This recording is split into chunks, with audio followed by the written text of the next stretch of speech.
Marami akong sinubukan mga sports eh. Dati akala ko simple lang. Sobrang hirap pala. Saya naman po ko kasi unti-unti ko pong naabot yung pangarap ko po sa tataas po.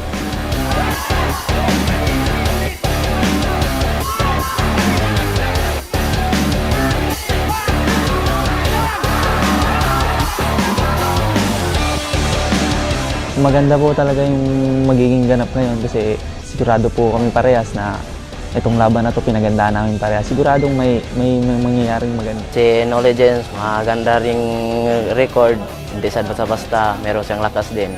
Ibigay na mo lahat ang training namin para sa presyo ng malabot na ito.